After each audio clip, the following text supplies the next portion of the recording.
How did the US and Israel launch a preemptive strike against Iran? Well, they used a devastating tactic called time on target. With 2 aircraft carriers and a fleet of destroyers, they calculated the exact math so Israeli jets and US cruise missiles hit their marks at the exact same second. Israel's main goal is assassinating Khamenei and the top leadership, while the US pounded military targets and other high-value industry. But why did Iranian air defenses fail to activate?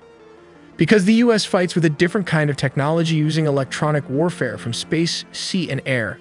They completely blinded the Iranian radar just as destroyers launched a swarm of cruise missiles to wipe out the anti-air systems. But wait, the war is still not over. Iran still has thousands of ballistic missiles and drones, so they hit American and Middle East allied bases, and right now, almost everyone is an open target. On February 28, 2026, the United States and Israel launched a major coordinated military offensive against Iran. Israeli officials have called their offensive Operation Roar of the Lion, while the US operation has been referred to as Operation Epic Fury. The message behind the Israel and US strike was clear. This wasn't just a show of force. This was a targeted move to assassinate the supreme leader of Iran. As stated, this wasn't just a random military strike. The ultimate target was the supreme leader's own compound. Missiles dialed in on highly sensitive areas. We're talking specifically around University Street, the Jamhuri district, and near Pasteur Street. If you know the layout of Tehran, you know exactly what this means. This zone isn't just another neighborhood. It is the absolute nerve center of the Iranian government. It houses the primary, day-to-day offices of Ayatollah Ali Khamenei. But here's the catch. The IDF says they got him. An Iranian military says Khamenei was not inside his offices when the missiles actually made an impact. The strike may have leveled the compound, but the target slipped away. And right now, the entire region is holding its breath waiting to see what happens next. But reports says Israel says Khamenei's body has been found and he is confirmed dead. Listen, that first wave? It didn't hold back, not even a little. We're talking about a perfectly synchronized, overwhelming assault. The entire goal was to blind and cripple the regime all at once. First, they hit Karaj, just completely ripping through their critical industrial and aerospace hubs.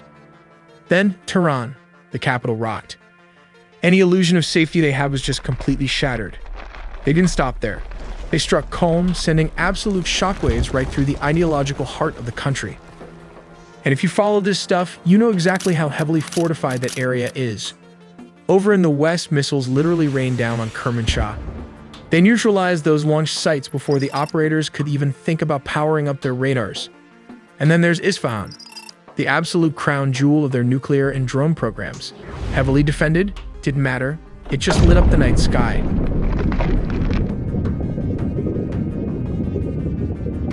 But how did the US and Israel actually pull off a preemptive strike on Iran?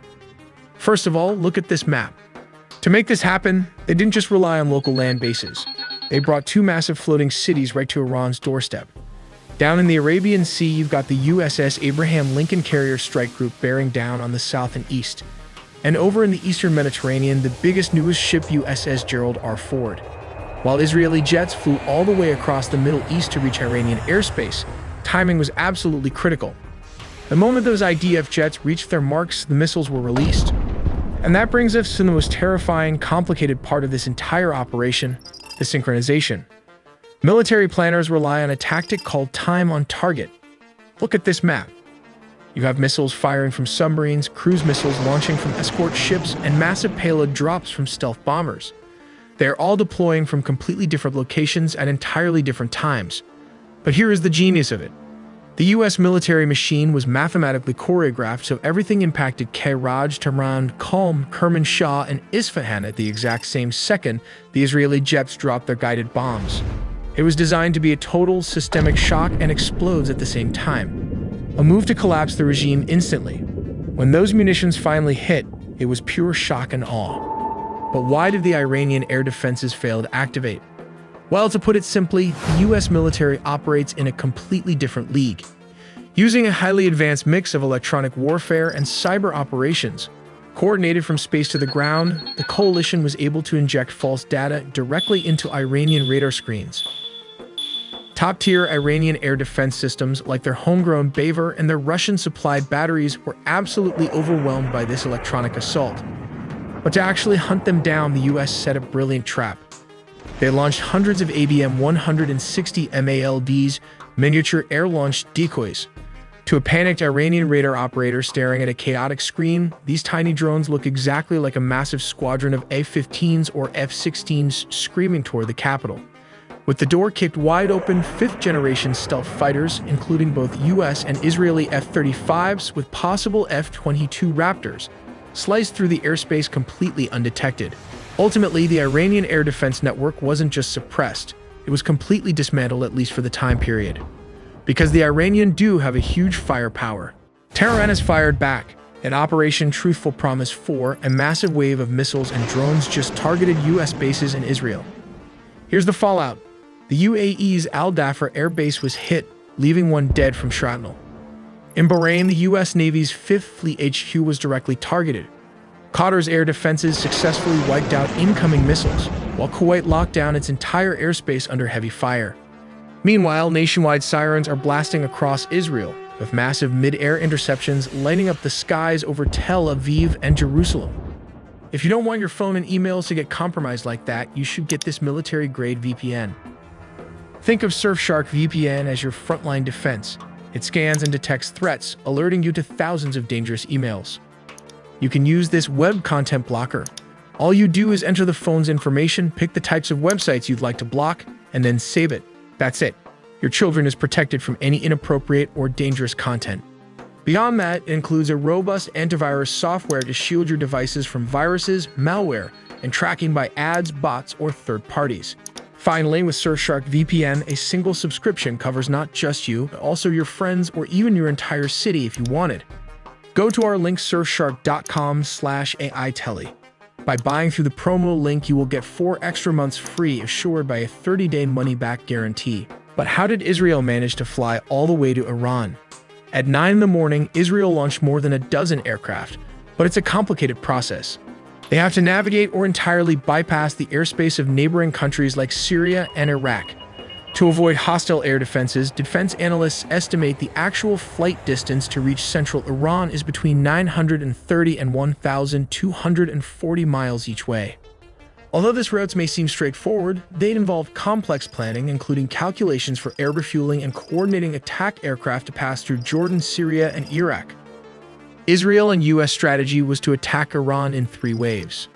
The first wave targeted surface air-to-air sites, radar installations, and Iran's air defense headquarters in Tehran, Elam, and Khuzestan. The second wave focused on destroying ballistic missiles, and finally, the third wave targeted military manufacturing industries. Kicking down the door. The attack begins not with manned aircraft, but with robotic precision from the sea. The goal is simple: blind the enemy's eyes, their radars, and silence their voice, their command and control. In the Persian Gulf and the Northern Arabian Sea, Arleigh Burke-class destroyers, ships like the USS Thomas Hudner, receive the launch order. The vertical launch system cells hiss open, and moments later, dozens of Tomahawk land attack missiles erupt from the decks. These missiles fly at subsonic speeds, humming the terrain in what we call nap of the Earth flight to stay below the radar horizon. They are programmed to loiter and strike simultaneously.